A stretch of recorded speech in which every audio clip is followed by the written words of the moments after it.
Middle east में छिड़ी Iran Israel की जंग अब सिर्फ एक रीजनल कन्फ्लिक्ट नहीं रही, बल्कि इसका सीधा और गहरा प्रभाव भारत जैसे बड़े देश पर पड़ रहा है।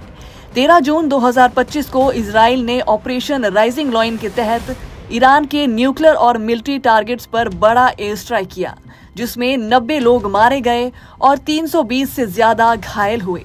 जवाब में ईरान ने तुरंत ऑपरेशन ट्रू प्रॉमिस 3 लॉन्च करके 150 बैलिस्टिक मिसाइल्स और 100 से ज्यादा ड्रोन्स इजराइल पर दाग दिए। इजराइल की आयरन डोम ने ज्यादातर मिसाइल्स को रोक लिया, लेकिन कुछ तेल अवीव तक पहुंच गए, जहां 2 से 3 लोगों की जान गई और सिविलियन एरियाज को नुकसान हुआ। ये टकराव अब सिर्फ मिसाइल्स और फाइटर जेट्स तक सीमित नहीं रहा, बल्कि इसका इकोनॉमिक फॉलआउट भारत जैसे तेल पर आश्रित देश पर भी साफ दिखने लगा है। इस भयानक संघर्ष का सबसे तेजी से दिखने वाला असर भारत की इकोनॉमी पर पड़ रहा है। ईरान भारत का एक मुख्य तेल सप्लायर है और पर्शियन गल्फ से होने वाली ऑयल सप्लाई अब मिसाइल अटैक्स और ड्रोन हमले के खतरे में है। इंटरनेशनल मार्केट में क्रूड ऑयल के दाम तेजी से बढ़ रहे हैं।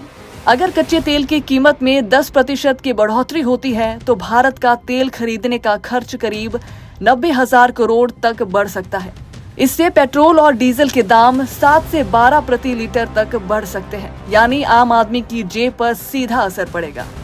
तेल महंगा होने से महंगाई भी तेजी से बढ़ेगी। अनुमान है कि महंगाई दर 6% के पार जा सकती है। इसका असर हर घर की रसोई पर दिखेगा।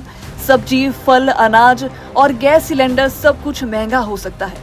रुपया भी कमजोर पड़ सकता है। डॉलर के मुकाबले रुपए की वैल्यू 2 से 3 रुपए तक गिर सकती है, जिससे विदेश से चीजें खरीदना और महंगा हो जाएगा। और तो और गल्फ देशों में काम कर रहे लाखों भारतीयों की जॉब और सुरक्षा भी खतरे में पड़ सकती है। युद्ध और बढ़ता है तो इवैक्यूएशन जैसे स्टेप्स भी लेने पड़ सकते हैं, जो एक और मानवीय संकट को जन्म देगा।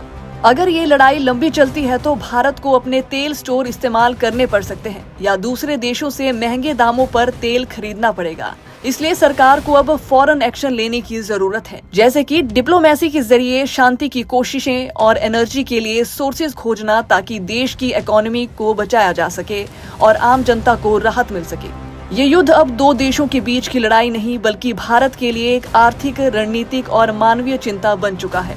अगर समय रहते इसे नहीं रोका गया तो इसका असर हर भारतीय नागरिक तक महसूस किया जाएगा। इस खींचतान ने सिर्फ तेल के दाम नहीं बढ़ाए, बल्कि भारत की अर्थव्यवस्था, फॉरेन पॉलिसी और सामाजिक सुरक्षा को भी चुनौती दी है। सरकार के लिए ये समय है कि वे डिप्लोमेसी लेवल पर सक्रिय पहल उठाए, ताकि युद्ध के प्रभाव को कम किया जा सके। अंतर्राष्ट्रीय स्तर पर शांति की मांग और सुलह सिफारिश में भूमिका निभाना भारत के हित में होगा।